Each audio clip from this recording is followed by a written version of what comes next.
विद्यार्थियों, जयतु संस्कृतम। आज हम आपके लिए लेके आए हैं संस्कृत व्याकरण अव्ययः भाग 1। कल हम कुछ आपको और अव्यय बताएंगे, आज हम आपके लिए भाग 1 लेके आए हैं। तो अव्यय का अर्थ होता है अविकारी शब्द। अव्यय का अर्थ होता है अविकारी शब्द। तो संस्कृत के अव्यय हैं, आपकी परीक्षा में अव्यय पूछे जाते हैं, वेरी इंपॉर्टेंट अव्यय हैं, आप लोग जरूर पढ़िएगा।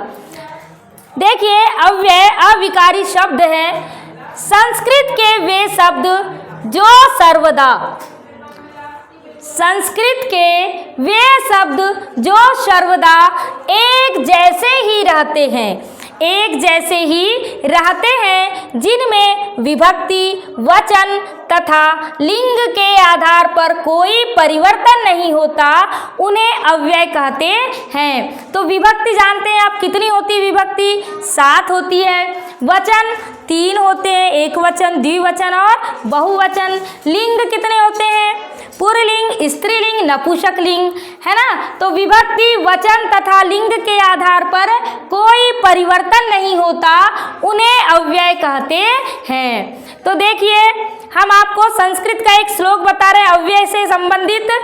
सदृशम त्रिषु लिंगेषु, सदृशम त्रिषु लिंगेषु सर्वासु च विभक्तिषु वचनेषु च सर्वेषु यत् नव्यति तद अव्ययम। तो देखिए, ये आप श्लोक याद कर लीजिएगा तो पता चल जाएगा कि अव्यय कहाँ कहाँ लगते हैं और कहाँ कहाँ इनमें परिवर्तन नहीं होता। ठीक है, तो देखिए कुछ इंपॉर्टेंट अव्यय शब्द हमने आपको लिखवाया है। तो अव्यय है अचिरम। अचिरम अर्थ है शीघ्र ही। अचिरम का अर्थ है शीघ्र ही। तावत तब तक, स्वः आने वाला कल, सने सने धीरे धीरे, अत्र यहाँ, अत्यंतम बहुत, अलम निषेधार्थक, अपि भी, अतः इसलिए, आम यानी होता है हाँ। तो आपके परीक्षा में आम ना पूछा जाता है 10वीं कक्षा में, तो आम न, आम और न, तो आम का अर्थ होता है हाँ।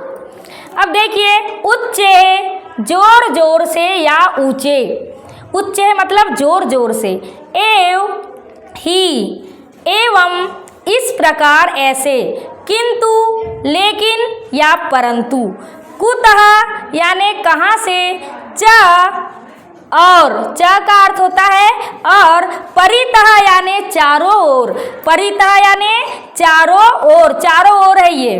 यावत जब तक, सहसा अचानक, हाँ बीता हुआ कल, अधुना इस समय, अधुना यानी इस समय। अब देखिए, अथ, अथ यानी आरंभ या बाद, आरंभ या बाद, इसके बाद, आरंभ या इसके बाद।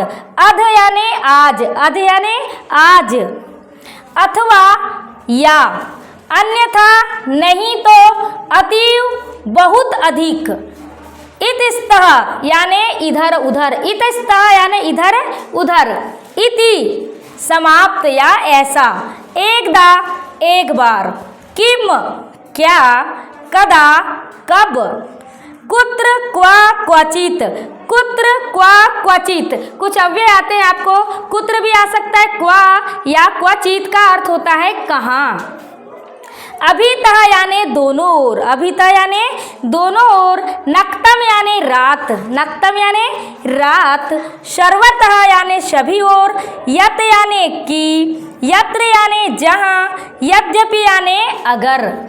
अब देखिए, उभयत यानी दोनों ओर, चिरम देर से देर तक, इतः इधर से यहाँ से, तथापि फिर भी, तरही यानी तो, तावत यानी तब तक, दीवा यानी दिन, दीवा यानी दिन, नीचे, नीचे यानी नीचे, नोचेत नहीं तो, प्रातः यानी सवेरे, स्वा यानी कल, स्वा यानी कल, सह यानी साथ, सहसा यानी अचानक, सहसा यानी अचानक, सर्वत्र यानी सब जगह, तथा यानी वैसे, बही यानी बाहर, बही यानी बाहर, यतः यानी जहाँ से, वा यानी अथवा या वृथा यानी व्यर्थ। तो आप लोग देख लीजिए, आपको दिखा दिया जा रहा है, आप लोग अपनी कॉपी में नोट कर लीजिएगा। ये देखिए, ये दिख रहा है आपको, आप लोग नोट कर लीजिएगा अपनी कॉपी में, आपके लिए वेरी इंपॉर्टेंट है, सभी परीक्षा के लिए वेरी इंपॉर्टेंट है, संस्कृत से महत्वपूर्ण। धन्यवाद।